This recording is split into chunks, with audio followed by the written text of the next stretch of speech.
Hello guys, अस्सलाम वालेकुम। Dark zone chilling truth series में आप सबको खुश आमदीद। मैं हूं मुस्तफ़ा।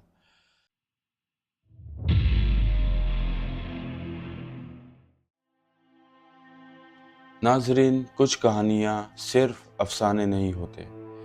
कुछ वाक़ये असल ज़िंदगी में ऐसे निशान छोड़ जाते हैं जिनका असर नस्लों तक होता है। और आज हम ऐसी ही कहानी के बारे में बात करेंगे जिसका असर जो है एक लड़के के ऊपर ऐसे छोड़ गया कि वो बच ना सके। आज जो आप कहानी सुनने जा रहे हैं वो ऐसे ही एक वाक़ये की दास्तां है।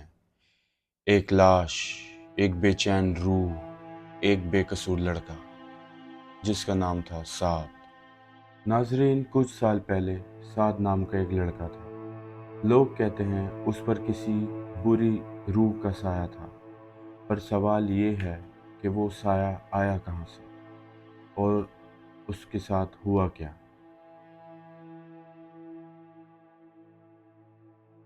ये कहानी हमें साद के वालिद ने भेजी है और उनका नाम अहमद है।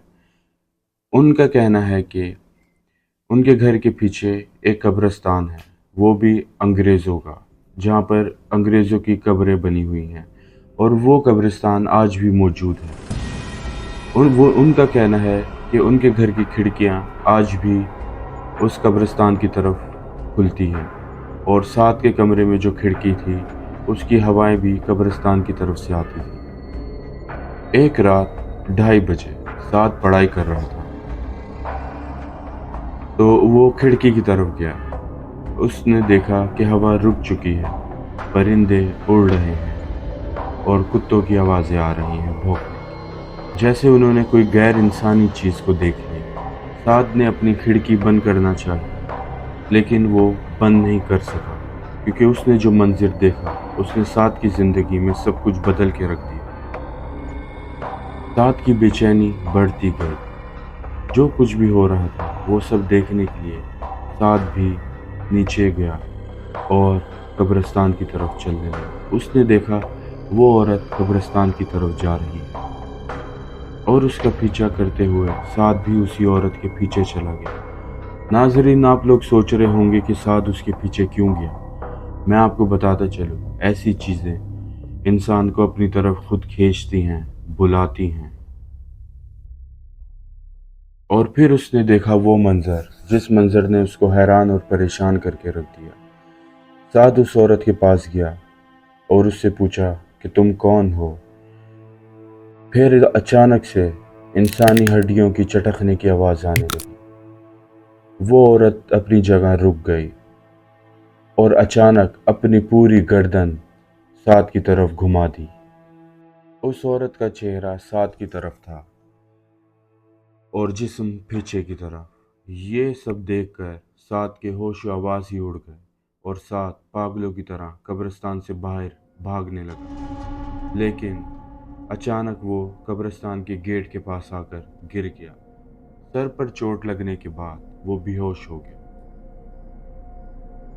अगली सुबह साद के वालिद अहमद ने साद को कब्रिस्तान में पाया और वो उसको देखकर हैरान और परेशान हो गए। वो फौरन साद के पास गए, साद को उठाया और घर ले आए। घर में जब आकर साद को होश आया तो साद ने सब कुछ बता दिया अपने घर वालों को, जो उसके साथ पिछली रात हुआ था। उस दिन के बाद साद की तबीयत बहुत ख़राब रहने लगी। साद को हर दिन हर रात अजीब अजीब दौरे पड़ते थे। रातों को नींद नहीं आती और साद अपने घर वालों को कहता था कि रोज़ रात वो औरत उसकी छत पर होती है और उसकी छत पे से खून टपकता है। नाज़रीन, दिन गुजरते गए, लेकिन साद की तबीयत में कोई भी सुधार नहीं था। साद एक दिन अपने कमरे से बाहर निकला। उसके कपड़े मैले थे और उसके हाथों पर नाखूनों के निशान थे। साद के वालिद ने साद को देखा तो वो परेशान हो गए और साद की तरफ चल पड़े परेशानी की हालत में। तो फिर क्या हुआ, वो ही साद ने अपनी गर्दन अपने वालिद की तरफ घुमाई اور جسم الٹا، اور پھر انسانی ہڈیوں کی چھٹکنے کی پھر سے آوازیں آنے لگی، اور پھر اچانک کیا ہوا، وہی سعد کی لاش زمین پر گر گئی۔ ناظرین، آپ لوگوں کو کیا لگتا ہے، کیا واقعی سعد کے اوپر کوئی سایہ تھا، یا سعد کے ساتھ وہ قبرستان کا راز بھی راز بن کے رہ گیا؟ آپ پلیز ہمیں بتائیے۔ ناظرین، سعد کی زندگی سے ہمیں یہ سیکھ ملتی ہے کہ اگر آپ کے آس پاس بھی کوئی ایسی جگہ ہے تو ادھر مت دیکھیے، کبھی نہیں۔